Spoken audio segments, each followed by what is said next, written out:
रहे हैं ना मैं क्या। Good morning dad. Morning mom. Morning morning. Mona Mona now क्या है? रुको रुको, देख रहे आप? क्या हुआ?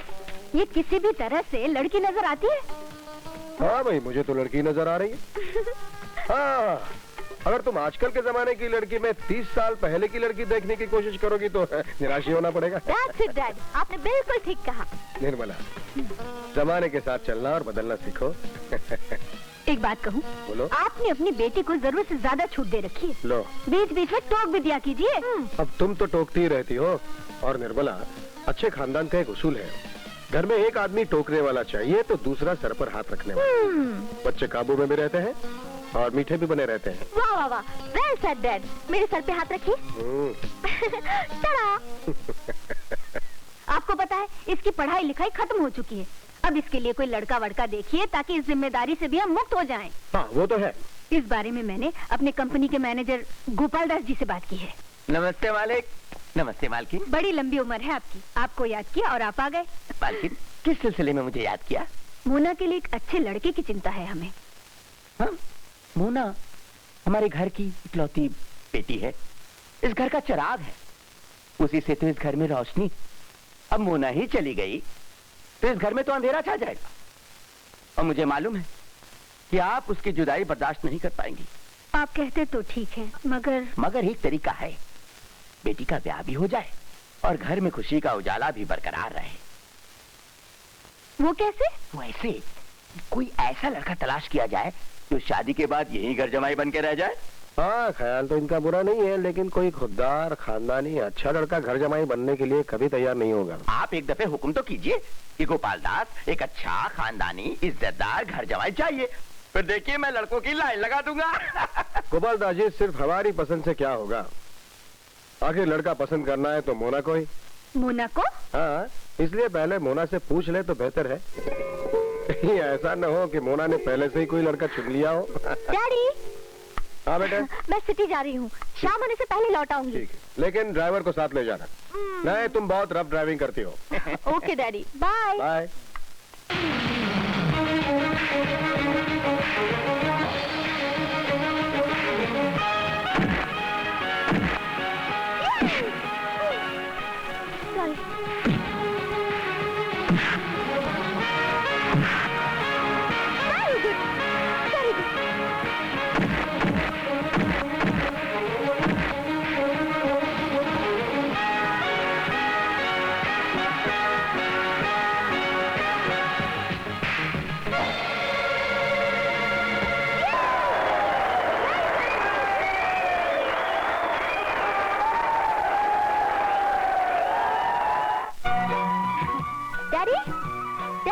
हेलो, आओ बेटे। नमस्ते अंकल। ओ अनिल, आओ बेटे। गोपाल दास जी, इसे कल देखता हूँ। जी अच्छा। जाइए आप। मोना बेटी, तुम शहर चली गई थी ना? जी हाँ डैडी, वही तो मुझे अनिल मिले। डैडी, आज कॉलेज के ऑल इंडिया कराटे कंपटीशन का लास्ट डे था। अच्छा, फिर कैसा रहा कंपटीशन? ओह टेरिफिक डैडी।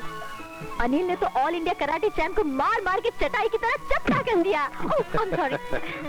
डैड, कंपटीशन के बाद ये घर जा रहे थे तो बोले जाने से पहले मैं आपके डैडी से मिलना चाहता हूँ, इसलिए मैं इन्हें आपसे मिलाने के लिए ले आई।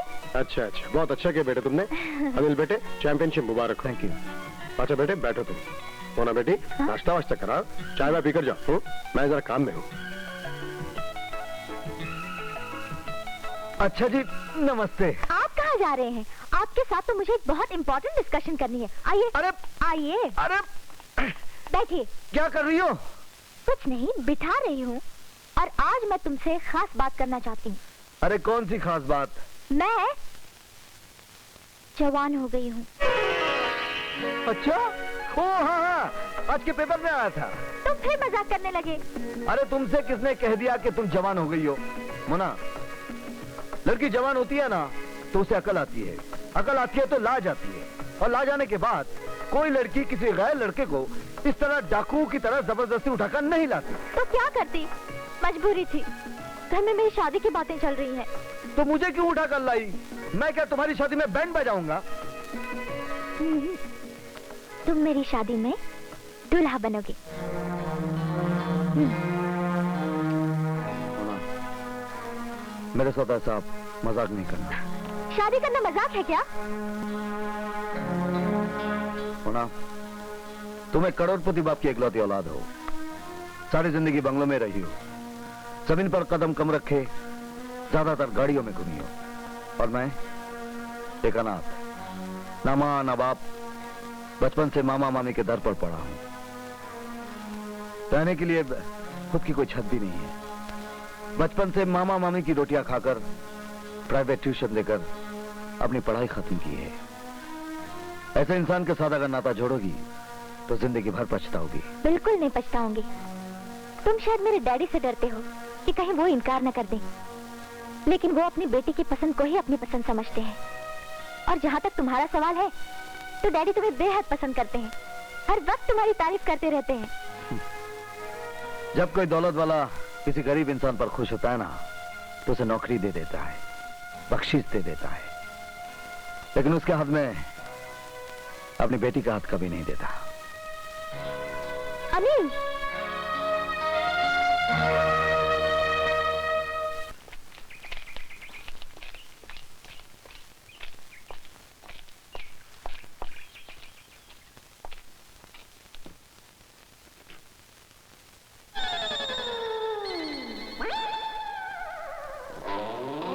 प्रणाम मामा जी।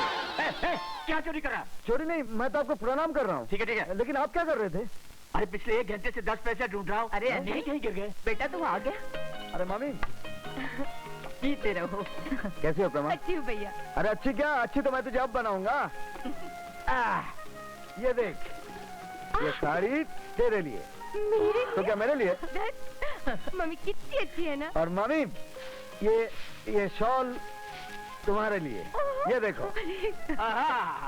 मिल गया। जय हो लक्ष्मी देवी, जय हो। अरे रे। अरे मामा, ये धोती आपके लिए। सिर्फ ये धोती?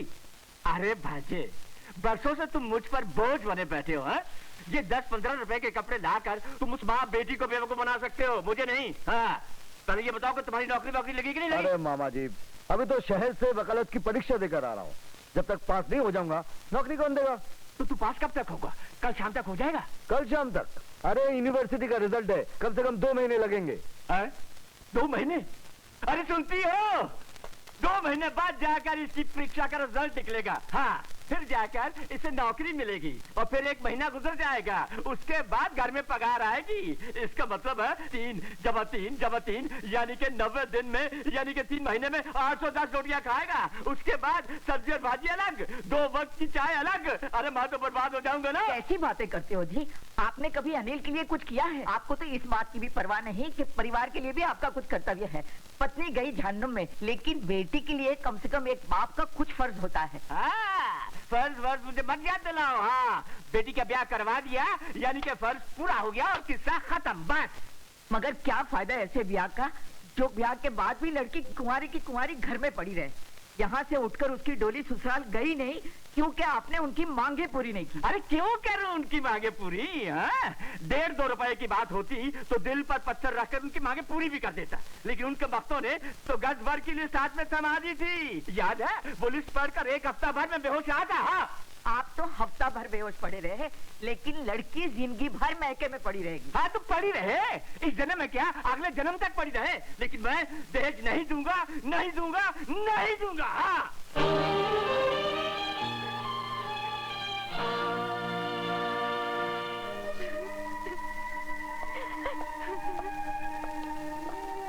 हे पगली, हे मेरी पगली बहन, तू क्यों रोती है? हाँ, तेरा भाई है ना। देखना, 1 हफ्ते के अंदर मेरे बुद्धू जीजाजी यानी कि तेरे पति परमेश्वर को यहाँ लाकर प्रकट नहीं किया ना, तो मेरा नाम बदल देना। नहीं भैया, वो नहीं आएंगे। पिताजी उन्हें दहेज देंगे नहीं और बिना दहेज लिए ससुराल वाले मुझे लेने आएंगे ही नहीं। अरे छोड़ना, 1 हफ्ते के अंदर अंदर यहाँ का माहौल नहीं बदल दिया ना, तो तेरी कसम मैं अपनी जान दे दूंगा। भैया ऐसा मत कहो। फिर हंस, चल अपनी बत्ती सी दिखा।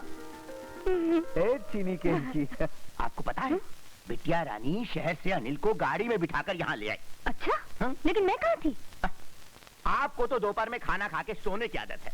आप दुश्मनों से बेखबर सो रही थी। और मुन्ना के पिताजी?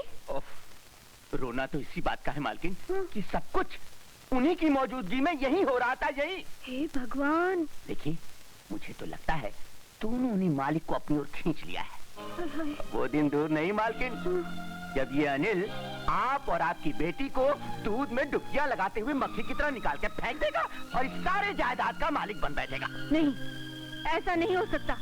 मेरे जीते जी तो नहीं हो सकता। लेकिन आपके जीते जी ये सब हो रहा है मालकिन। खैर छोड़िए सब बात।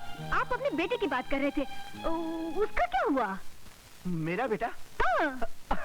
क्या बताऊं मालकिन, मेरा बेटा घर जमाई बनने के लिए इतनी आसानी से तो तैयार नहीं होगा, क्योंकि वो अनिल की तरह उठाई गिर चोर उचक्का नहीं है। अब क्या बताऊं, वो एक इज्जतदार, ईमानदार, खुददार, मतलब दुनिया में जितने भी तरह के दार हैं, उन सब दारों का मालिक है। वाह वाह। तो फिर उसे यहाँ बुलवाइए ना। यहाँ? हाँ। लेकिन मालकिन, उसे यहाँ बुलाने के लिए मुझे खुद वहाँ जाना पड़ेगा। तो गोपाल दास जी, इसमें परेशानी क्या है? जाइए, उसे ले आइए।